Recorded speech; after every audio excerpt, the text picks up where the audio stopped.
estrutura do crânio subdividida em neurocrânio e viscerocrânio. O neurocrânio são ossos que são unidos, é um conglomerado, uma junção óssea de ossos planificados, ossos que passam por uma evolução acerca do modelo de ossificação intramembranosa. Não é um modelo de ossificação endocondral, é um modelo de ossificação intramembranoso que participa de uma ossificação a partir de uma membrana colagenosa e de um depósito ósseo aposicional.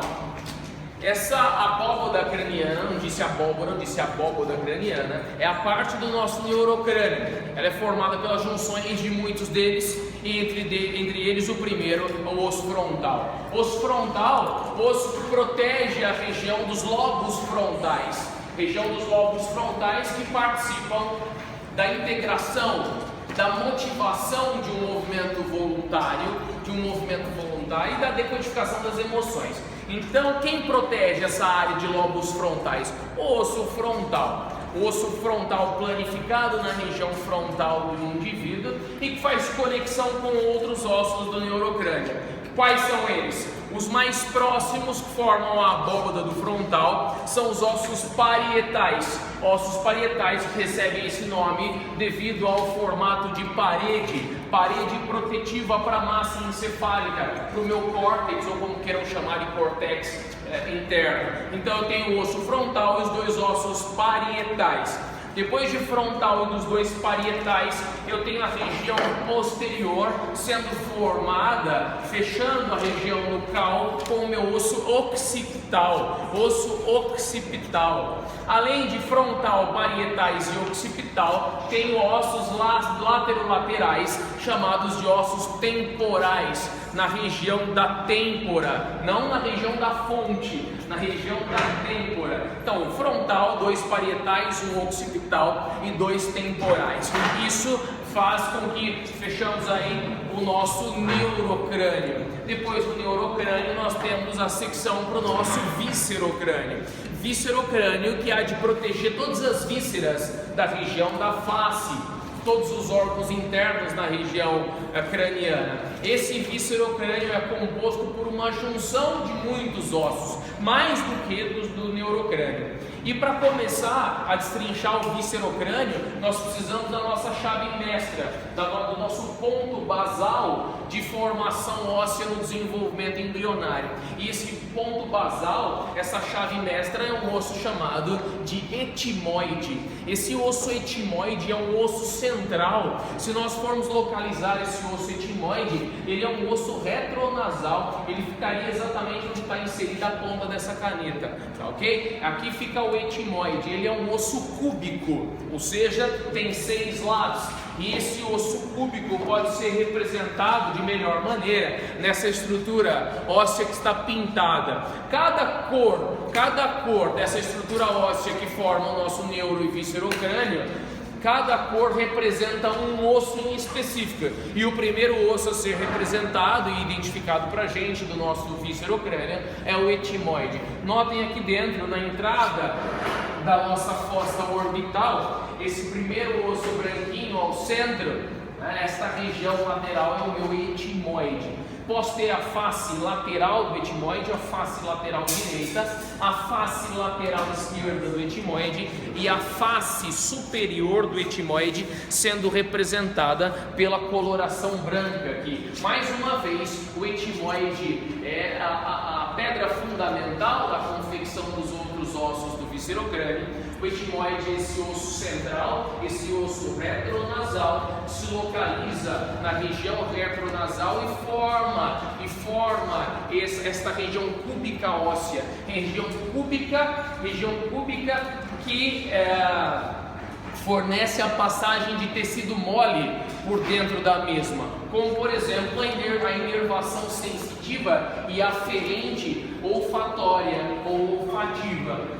Quando a gente sente o cheiro de alguma coisa, esse cheiro é captado pelas células caliciformes da mucosa nasal, é que a sua passagem adentra todas as trabéculas do etimoide, chegando ao bulbo olfatório na base do lobo frontal, e aí você decodifica os odores do ambiente. Então veja a importância do etimoide. De maneira morfológica, ele é um ponto de apoio para os demais, e de maneira fisiológica, ele fornece espaços trabeculares suficientemente grandes para a passagem da inervação sensitiva e adequação do cheiro. Sim ou não? Tá bacana essa velocidade? Ótimo. Mais um pouquinho? Calma. Tá. Depois de etimoide, eu tenho um outro osso da formação central, o esfenoide. Se o etimoide analogamente é representado como se fosse um cubo, o esfenoide analogamente é representado como se fosse um pássaro com duas asas para cada lado. Duas, professor? Sim, asas maiores do esfenoide para o lado direito, asas maiores para o lado esquerdo e as asas menores esfenoidais direita e esquerda. Então vamos ver onde é que está o esfenoide. Se o etimoide está centralizado aqui, ó, centralizado, o esfenoide ele lança a mão dessas asas. Nós podemos ter essa imagem esfenoidal sendo observado em uma vista de perfil lateral ou em um corte tridimensional, ou seja, necessita de um corte sagital e um corte transversal para a obtenção de uma imagem 3D tridimensional e a observação do osso esfenoide. Então tudo que vocês estão vendo em azul aqui é o esfenoide. Tudo que vocês estão vendo em azul aqui é o esfenoide. De maneira basal craniana também, ó, tudo que vocês estão vendo em azul é o esfenoide. Esfenoide também que participa da formação da parte juncional da musculatura de oclusão da boca. Quais são os músculos de oclusão que nós temos? Não peguei a peça. Além de temporal e masseter, nós temos os pterigóideos. Então, o osso esfenoide, ele confere o ponto de inserção dos pterigóideos mediais e dos pterigóideos laterais. Olha só que bacana. Então, tudo que vocês estão vendo em azul aqui é o esfenoide. Se por um acaso eu colocar a caneta na hora da prova, estrutura 10, colocar a caneta aqui, o que eu quero? A asa maior do esfenoide. Por que a asa maior? Porque a asa maior se representa de maneira externa e a asa menor é representada ou localizada, alocada na região interna. Sim ou não? Mais uma vez, então, ossos do neurocrânio bacana, frontal, parietais, occipital e temporais. Acho que não há crise com relação aos do neurocrânio. Com relação aos ossos do viscerocrânio, começaremos com o osso que dá base da sustentação e alocação para os demais, que é o etimoide, um osso cúbico centralizado e localizado na região retronasal. O próximo osso é o esfenoide. O esfenoide, esse osso de coloração azul. A professora vai pedir no colorido na hora da prova? Não pedirei no colorido, pedirei no convencional. Então, se eu colocar aqui esfenoide, asa maior que céu, professor, eu não vou enxergar, eu estou lá sentado lá no fundo. Não vou dizer problema é seu, porque é falta de educação, né? Vou dizer, então venha um pouco mais próximo, eu também caminho em direção a você e os problemas serão solucionados, tá? Então eu vou segmentar na prova, 3 fileiras, 3 fileiras, 3 fileiras. Apresento a peça, o acidente ósseo para as 3 aqui, apresento o acidente ósseo para as 3 aqui e mais uma vez para as 3 aqui. Ninguém será prejudicado. Então eu peço que vocês, após o intervalo, se dirijam no laboratório e comecem a estudar e relembrar todos os acidentes necessários para a prova. Bom, depois do esfenoide, vocês têm a sequência, eu peço que vão falando, porque eu não lembro exatamente qual é a sequência que eu dei, posso falar aqui, mas... Nasal. O osso nasal, o osso mais anterior na região do viscerocrânio, esse osso representado também em coloração clara, branca. O osso nasal não é um único osso. São 2, o nasal direito e o nasal esquerdo, separado aí por uma articulação plana, osso nasal direito e esquerdo. Depois, lacrimal. Veja, o lacrimal, esse osso lateral, quase que no limite do bordo do bordo da entrada da cavidade ocular, lacrimal direito e lacrimal esquerdo. Você está representado com essa coloração, não sei que cor é isso, não é? É vinho. É um vinho que já vinagrou, né? Então é um vinho aqui, um rosinho aqui, é o osso lacrimal. Então a sequência natural de medial para lateral fica nasal, esse escuro enegrecido em coloração preta que nós não vimos ainda, que é a maxila, depois o lacrimal, depois o etimoide. Então veja, aqui primeiro nós temos nasal, uma parte da maxila, o lacrimal e o etimoide.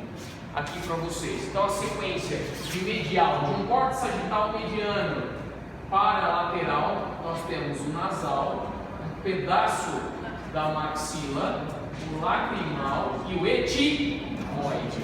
Próximo. Ainda falando da maxila, a maxila, ao contrário do que muitos pensam e muitos ensinam, a maxila não é essa região apenas de formação e adequação e fixação das fóveas alveolares para a arcada dentinária superior, não. A maxila, ela tem um envolvimento muito maior, ela tem uma sintopia muito maior com os outros ossos do crânio. O que é a sintopia? O contato, a conexão, tá? Então eu tenho a sintopia maxilar com o nasal, com o frontal, com o lacrimal, com o etimoide, com o esfenoide, com a região do palato duro. Então a maxila, ela vai o quê? Se distribuindo, vai se aleatorizando ao longo de todos os outros ossos, vai concatenando com os outros ossos da região do meu neurocrânio. Depois de maxila eu tenho quem? O vômer. O vômer é a divisão do septo nasal na região anterior, formando a divisão do septo nasal, ou formando o próprio septo nasal, a parte óssea do septo nasal, em uma eminência anterior, eu tenho a região do vômer, tá? Então, formando o septo nasal em sua eminência anterior, eu tenho o vômer. Então eu vou fazer uma cirurgia de desvio de septo? Não, você vai fazer uma cirurgia de desvio de vômer. Próximo. Crista galli é uma projeção superior, é uma projeção óssea superior do etimoide. Quem era o etimoide? Não era o osso cúbico que fazia com que os demais se alojassem ao entorno? Então, em sua eminência superior, no topo, na face superior do etimoide, eu tenho a crista galli. Deixa eu mostrar isso aqui, está melhor assim. Olha aqui, ó, esta crista aqui, ó, esta região é a região superior do etimoide, que por conseguinte tem uma projeção superior que é a crista galli. Olha lá, professor, qual seria a função dessa crista galli? Esta crista galli tem a função de subdivisão dos lobos frontais em sua eminência inferior. Eminência inferior do lobo frontal, eminência superior da própria crista. Oi? É só a crista. Só o negocinho. A crista. A projeção superior aqui do etimoide é a crista galli. Ok? Subdivisão inferior dos lobos frontais, a delimitação dos lobos frontais direito e esquerdo. Próximo. Protuberância occipital externa. Se é externa, está para o lado de fora. Se ela é occipital, tem que estar no osso mais nucal que eu tenho. E se é uma protuberância, ela não pode ser uma concavidade. Se é uma protuberância, ela não pode ser uma reentrância. Então vamos lá. Protuberância occipital externa. Protuberância occipital externa. Alojada na região central do osso occipital. Função: toda vez que eu tenho uma proeminência óssea, seja ela qual for, inserção da musculatura, fixação de músculos, ela só é formada e só começa a avantajar, se tornar um pouco mais trófica, se tornar um pouco mais robusta, porque os músculos ali estão inseridos, porque os músculos ali estão sofrendo o quê? Promovendo o quê? Uma tração no local da fixação. Tem um músculo fixado aqui, e quando o músculo contrai, ele não está ancorado aqui, não está fixo aqui. Se ele está fixo, o osso vai se moldando. Mas professor, o osso não é rígido? Com certeza, o osso é rígido, mas ele não é estático, ele é dinâmico. Se o osso é dinâmico, ele é passível do quê? De uma remodulação. Ele vai reformulando, vai se moldando. Tá? Então aqui eu tenho a protuberância occipital externa. Fixação, por exemplo, de músculos como o do trapézio superior. Lembram do trapézio superior? Unilateralmente faziam a extensão, inclinação e rotação para o lado oposto, e bilateralmente só a extensão. Musculatura do trapézio, musculatura superficial da região do ombro. A origem do trapézio, uma das principais origens do músculo do trapézio é onde? Da protuberância occipital externa, ou também chamado de inion, ou inion. Próximo. Se eu tenho a protuberância occipital externa, se eu traçar uma linha póstero-anterior, terei a protuberância occipital interna. Uma projeção interna, uma projeção que divide, olha lá, uma projeção que divide as fossas occipitais, lateralmente, e uma projeção que divide as fossas cerebelares. Divide a fossa que encaixa o cerebelo esquerdo da fossa onde encaixa o cerebelo direito, divide as concavidades que encaixam o lobo occipital esquerdo do lobo occipital direito. Veja essa projeção mais interna aqui, protuberância occipital interna. Próximo. Fossas cerebelares. São as de baixo. Fossas cerebelares, fossas occipitais. Forame magno. Magno vem do quê? Magnânimo, aquele que é grande, lembra? É o maior que nós temos. Forame magno. Quem passa pelo forame magno? O bulbo, a região inferior do tronco encefálico. Depois da massa encefálica nós temos o tronco, mesencéfalo, ponte e bulbo. O bulbo, por fornecer a parte, o terço inferior do tronco, ele fica onde? Alojado na região do forame magno. Região de forame magno. O bulbo se aloja no forame magno. Só o bulbo? Não! Muitas outras estruturas. Um grande feixe vásculo nervoso também passa por aqui. Um grande feixe vásculo nervoso também passa por aqui. Professor, por exemplo, quem passa por aqui? A artéria vertebral. Lembra da história da coluna? Artérias vertebrais que passavam lado a lado nos forames dos processos transversos. Olha aqui onde que elas vão entrar. As artérias vertebrais vão entrar no forame magno, certo? Vão se unir em uma artéria chamada de artéria basilar, depois comunicante posterior direita e esquerda, mas não é sistema circulatório, e a gente para por aí. Então, forame magno. Próximo. Forame oval. Olha aqui. Os forames ovais lateralmente e mediais, e anteriores ao forame magno. Forames ovais. Quem sobe pelos forames ovais? Artéria carótida interna.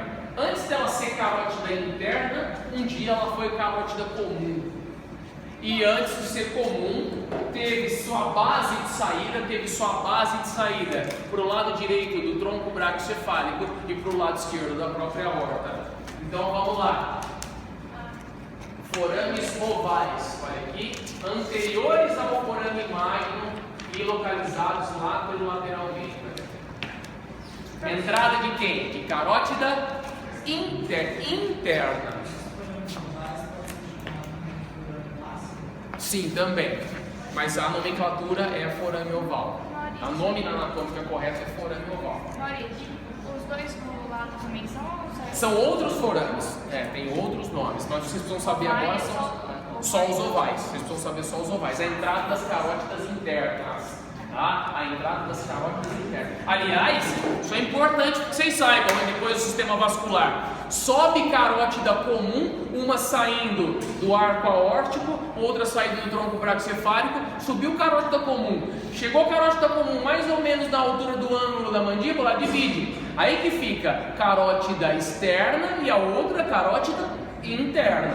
É a carótida interna que vem para o forame oval. A carótida externa não. A carótida externa irriga a musculatura da face, região inferior do lábio, língua. Aí é carótida externa. Muito bem. Próximo. Processo mastoide. Processo mastoide.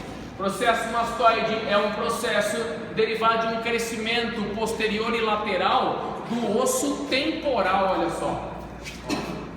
Crescimento posterior e lateral do osso temporal, processo mastoide. Mastoide vem de masto, masto significa mama, é um crescimento aí. Esse osso é trabeculado, e por ser trabeculado e localizado na região do viscerocrânio, é um osso que pode passar por um processo infeccioso interno. Por exemplo, uma sinusite. A gente conhece sinusite como uma inflamação do seio frontal, dos seios maxilares e tudo mais. Mas você pode ter uma inflamação do seio mastoideu. Você pode ter uma sinusite nessa região posterior e uma dor alojada na região nucal por uma sinusite posterior. Processo mastoide.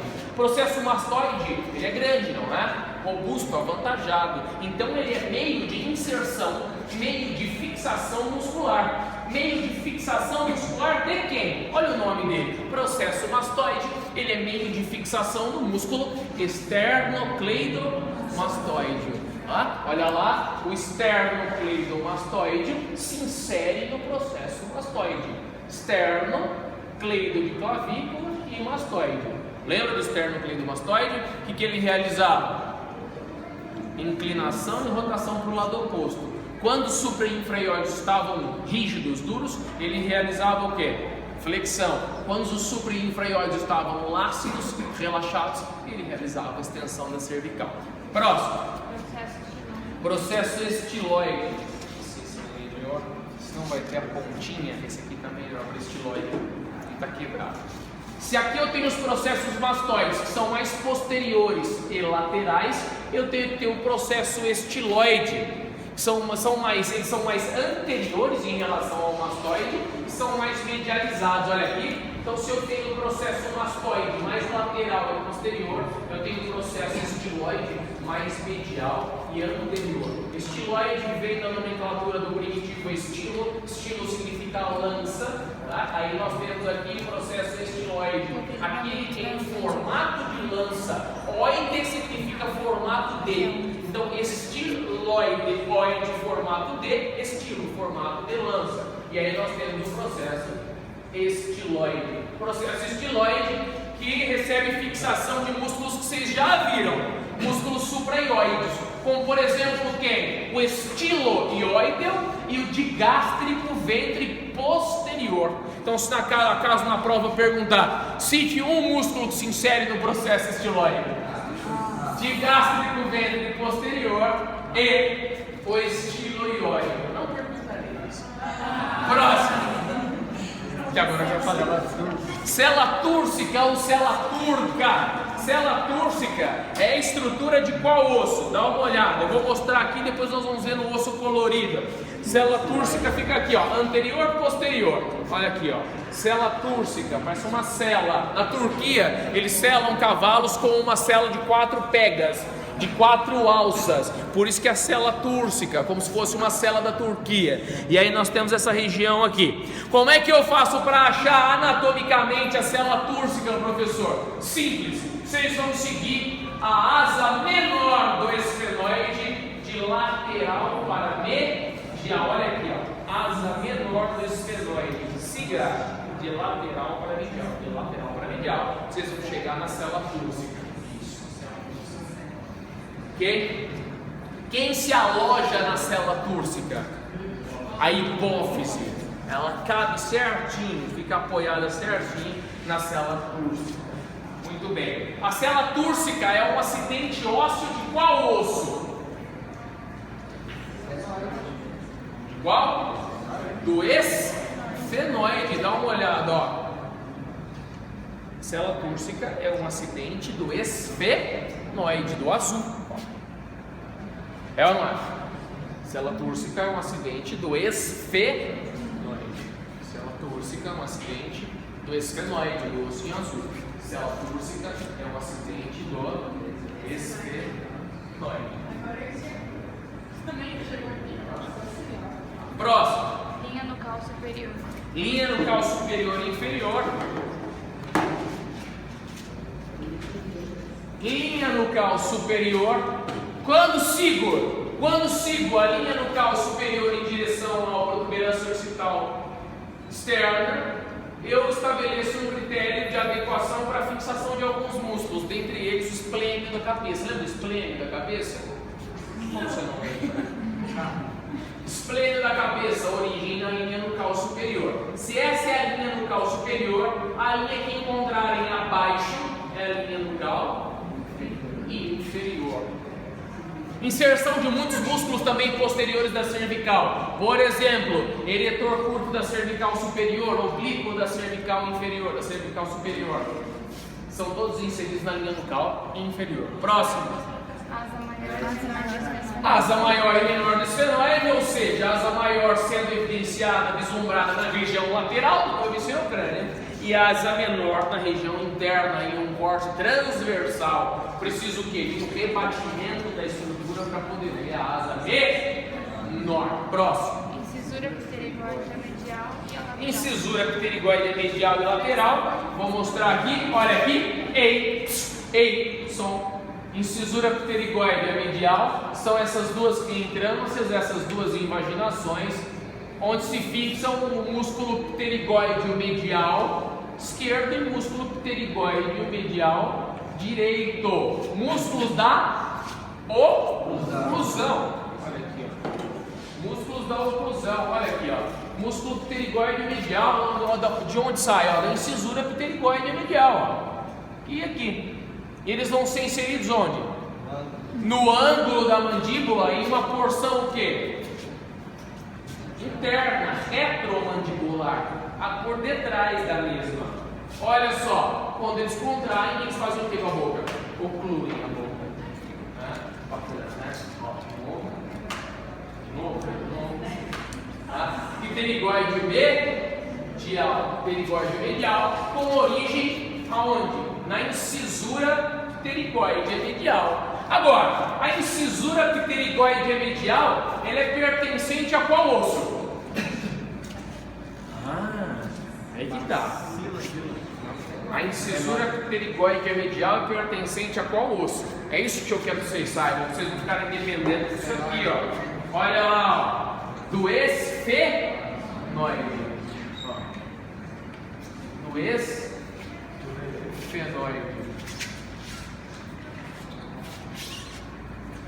Certo? Se eu tenho a incisura pterigóide medial, eu tenho que ter também a incisura pterigóide lateral. Se o pterigóide medial se insere na incisura pterigóide medial, quem se insere na incisura pterigóide lateral? O pterigóide lateral. Olha lá. Se o pterigóide medial se insere na incisura pterigóide medial, quem se insere na incisura pterigóide lateral? O pterigóide lateral. Olha lá, o pterigóide lateral se inserindo na incisura pterigóide lateral. O pterigóide lateral, o músculo pterigóide lateral se inserindo na incisura pterigóide lateral. Esse vem para medial, como se fosse aqui. E esse aqui vem para cá. Ok? Olha lá.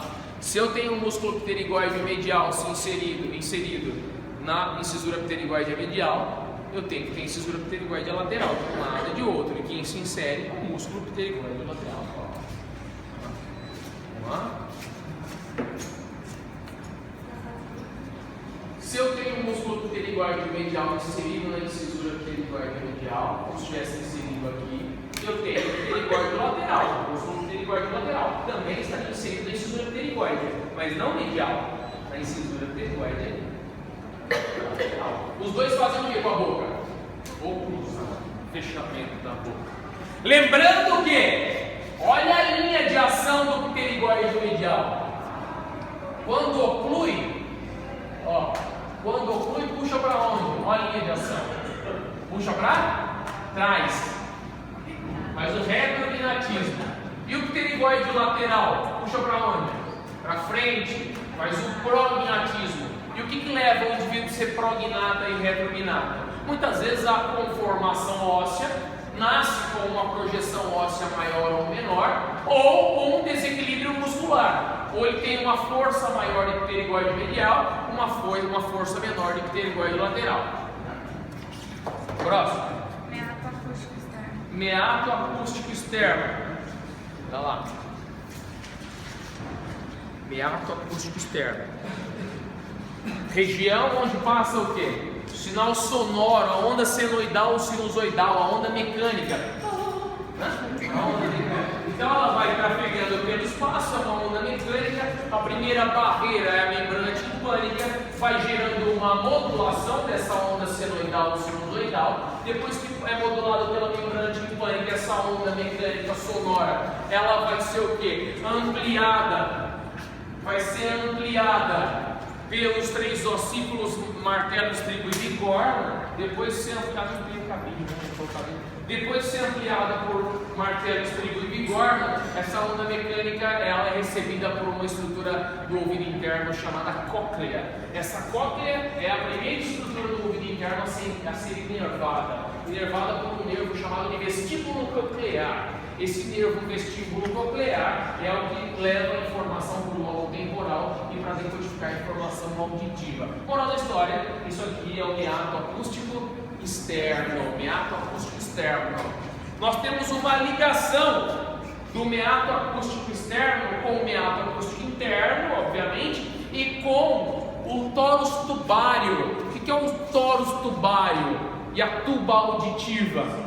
É a conexão entre o ouvido e a boca. Mas, professor, não tem conexão entre o ouvido e a boca? É o tórus tubário e a tuba auditiva. A tuba auditiva conecta o ouvido com a cavidade oral. Tanto é que, quando vocês estão em grandes altitudes, vocês vão viajar para um lugar de grandes altitudes. Fala um lugar de grandes altitudes. Machu Picchu. Sei lá, eu estava pensando em alguma coisa perto. Aí você foi pelo Machu Picchu, o ouvido não vai tapando, digamos assim, porque a pressão vai se modificando. Você tem um ar mais rarefeito e a pressão há de aumentar, a pressão externa. Como é que você faz para igualar a pressão interna do ouvido interno com a pressão atmosférica? Você abre a boca, fecha a boca e deglute, vai engolindo. Porque você tem a ligação entre o ouvido interno e a cavidade oral, que é feita pelo tórus tubário e pela tuba auditiva. Você iguala a pressão tende a baixar e aí você fica com uma sensação um pouco mais tranquila, mais agradável. É para babar luz? Propaganda, você vai pagar direitos autorais. Bom, depois disso nós temos o quê? Concha nasal superior. Vamos para cá. Nós temos concha nasal superior, concha nasal média e concha nasal inferior. Veja, aqui no boneco nós temos apenas a superior e a inferior. Considerem como entre uma e outra se tivesse também uma média, uma curvatura laterolateral óssea fornecesse aí um gancho, uma projeção óssea ganchosa nas paredes laterais internas. Tá? Para que serve a concha nasal superior, média e inferior? Para que servem essas projeções ósseas nasais internas? Olha essas conchas, não tem umas curvinhas aqui nas paredes nasais internas? Para que elas servem? Para aquecimento do ar atmosférico. O ar atmosférico, apesar da gente estar andando aí e falar, o termômetro está marcando 36, mas mesmo assim ele está um pouco geladinho para o seu pulmãozinho. Né? E aí para que serve a concha nasal? O ar vai passando e não vai passando através de um fluxo laminar. O que seria um fluxo laminar? Um fluxo intermitente e reto, liso. Não é um fluxo laminar, é um fluxo turbilhonado. Então a concha nasal superior, média e inferior serve para quê? Para turbilhonar o ar e ora aquecê-lo, para o ar chegar mais quentinho nos pulmões. Próximo. Sim. Fóveas alveolares. Dá uma olhada. Fóveas alveolares, fóveas de fixação da arcada dentinária superior e inferior. Olha aqui. Fóveas alveolares. Né? Algumas estão aqui, outras não são possíveis de serem observadas porque houve o que? Uma reabsorção óssea. Houve uma reabsorção óssea. Fóveas alveolares, região de encaixe dos dentes, das raízes dentinárias, olha lá, fóveas alveolares. Sim ou não? Fóveas alveolares, regiões de encaixe das raízes dentinárias. Aí o que nós temos aqui? Houve o quê? Uma reabsorção óssea. Uma reabsorção óssea. Justamente. E por que a massa óssea diminuiu? Porque ele estava usando o quê? Uma prótese, e o uso da prótese faz com que reduza o efeito piezoelétrico, reduziu o efeito piezoelétrico, reduziu a formação óssea. Próximo. Zigomático. Isso, osso zigomático, onde as meninas aí passam. Bacana. Passam essas misérias todas aí, né? Região do zigomático, ou também conhecida como região do zigoma, é o zigomático. Perceba as conexões do zigomático: conexão com o frontal, conexão com o arco zigomático, conexão com a maxila, conexão com o estenoide. As conexões são diversas. Mais uma vez, relembrando a vocês: o arco zigomático não é estrutura do zigomático. O arco zigomático é estrutura do temporal, é uma projeção óssea do temporal. O arco zigomático é uma projeção óssea do temporal. O zigomático é um outro osso.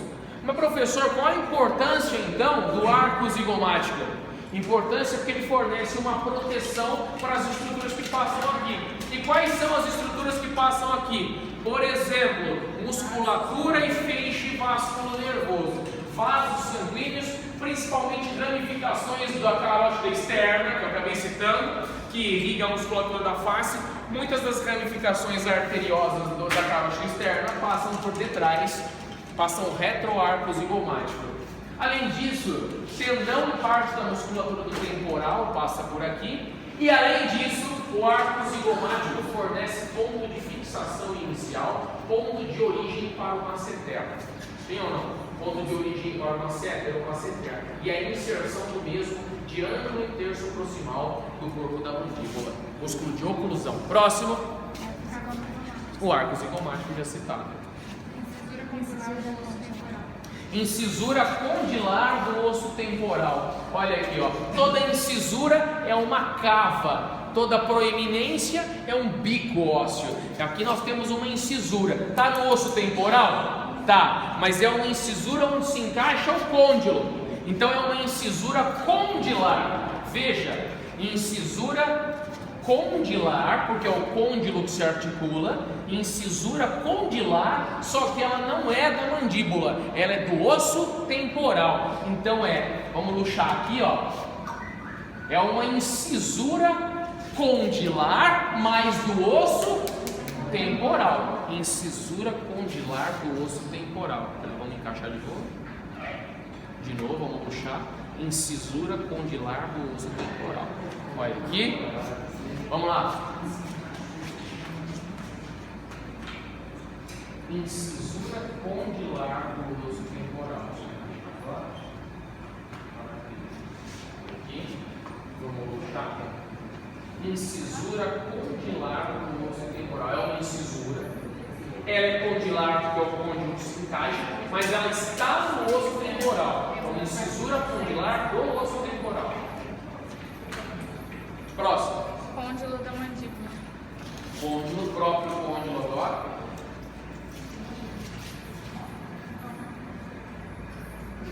O próprio côndilo.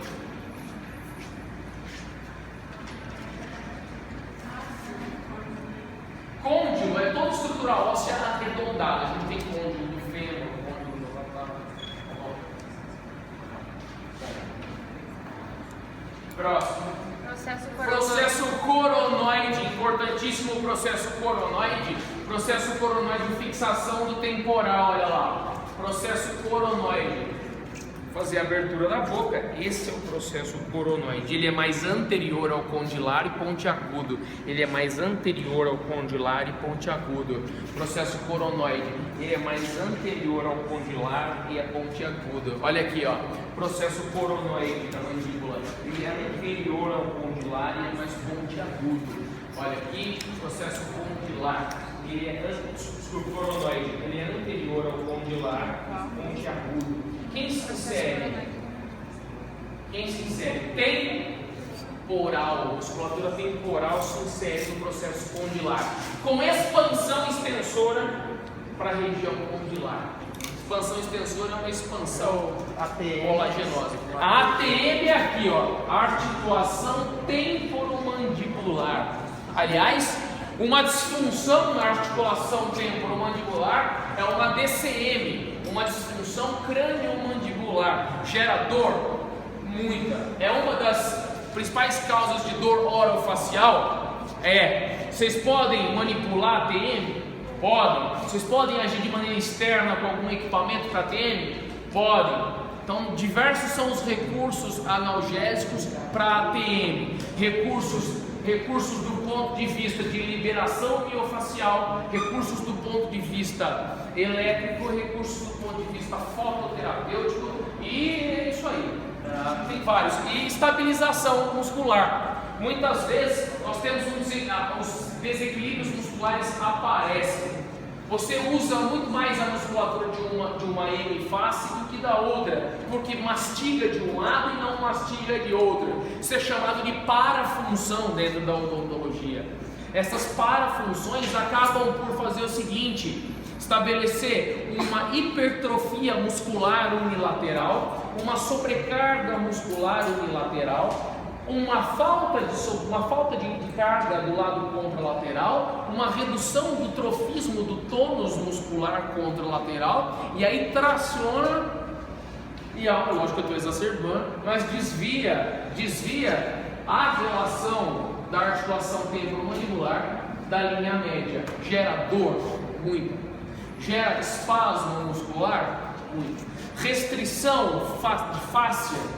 Muito. Fibrose na região, dor irradiada para a musculatura periférica e cervical superior?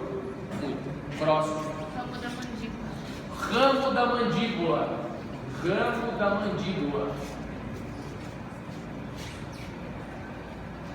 Falei alguma coisa sobre fratura do ramo e do corpo, lembra da história? Não falei? Não?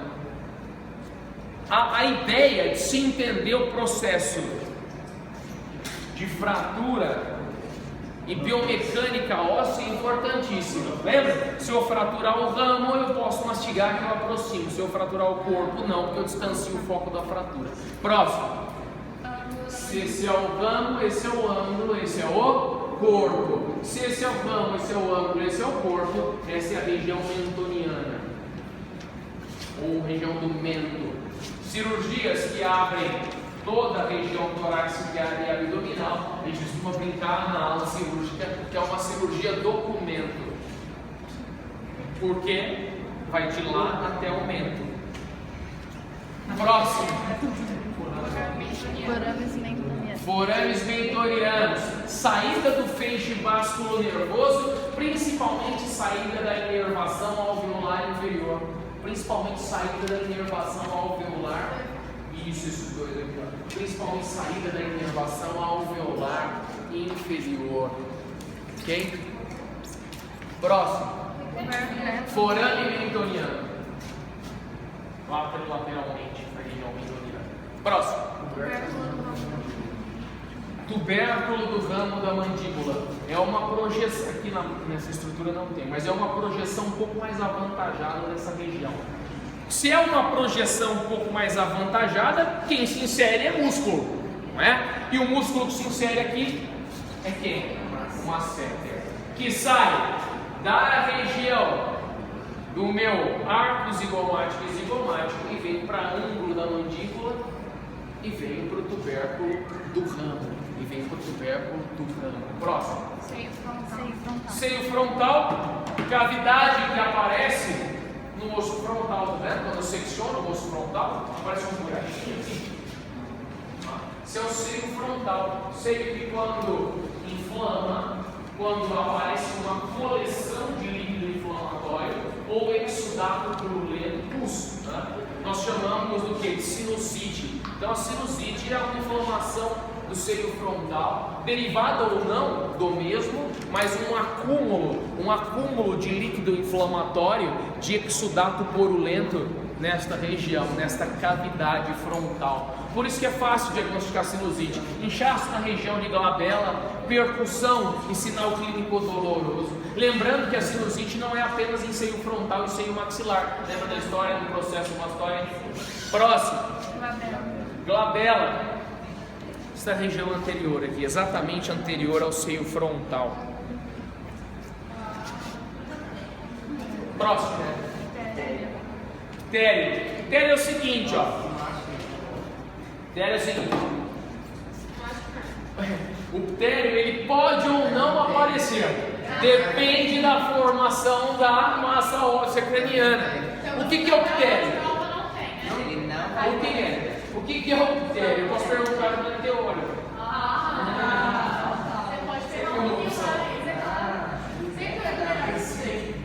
Ó, é o seguinte, o ptério é uma projeção, uma formação óssea que pode ou não aparecer.